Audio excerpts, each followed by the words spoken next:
clap, Victoria.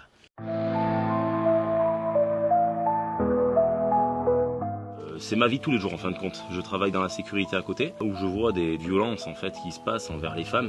Et puis à côté de ça, je suis instructeur en self-défense, formateur dans tout ce qui est gestion de conflits.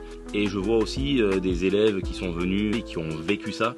Et à un moment donné, à force d'entendre parler de ce sujet, je me suis dit mais pourquoi pas faire un film là-dessus pour dire stop en fait. Les femmes, les filles, ça peut être aussi les hommes, mais là particulièrement, parlez-en. Sur le coup, c'est pas pour vous, c'est aussi pour les autres, pour pas que les agresseurs recommencent, mais parlez-en, et même si c'est difficile, s'il vous plaît, dites stop.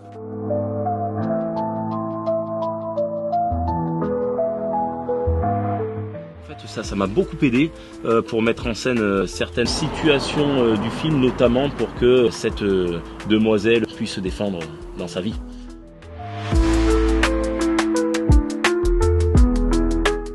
Quasiment, je veux dire, toutes les scènes qu'il y a dans ce court-métrage sont inspirées de faits réels. Pas forcément que j'ai vu de mes yeux, mais toutes que j'ai entendues de mes oreilles. Voilà, si je peux dire comme ça. Il n'y a pas de choses factices dans le film. Voilà.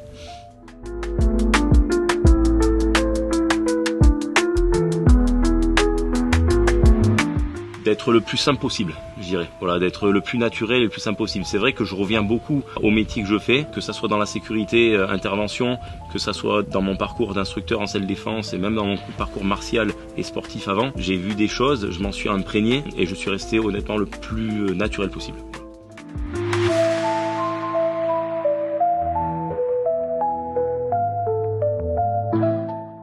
Ça a été beaucoup de travail personnel. J'ai essayé de reprendre ce que les victimes m'ont dit en face. Et j'ai essayé de reprendre ce qu'elles me représentaient en face. C'est-à-dire que quand quelqu'un vous raconte quelque chose et se confie à vous, on a vraiment cette impression-là qui arrive justement de peur, de quelque chose de sombre, de tremblement. Et je me suis inspiré au maximum de tout ce que j'ai pu vivre en les écoutant parler.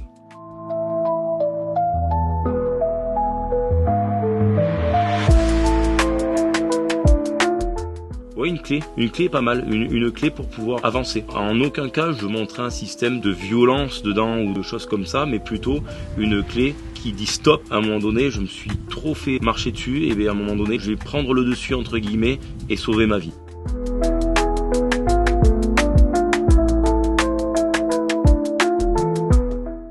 Vous avez tout dit, une prise de conscience et une envie d'agir, je pense que c'est les deux termes clés, parce qu'une prise de conscience, ça peut être très, j'insiste, dur à avoir. C'est compliqué à se dire à un moment donné, je vis dans un cercle où je me fais violenter, que ça soit verbalement, physiquement, psychologiquement, mais une fois qu'on l'a compris et qu'on arrive à se dire stop, et après c'est vraiment, on sort de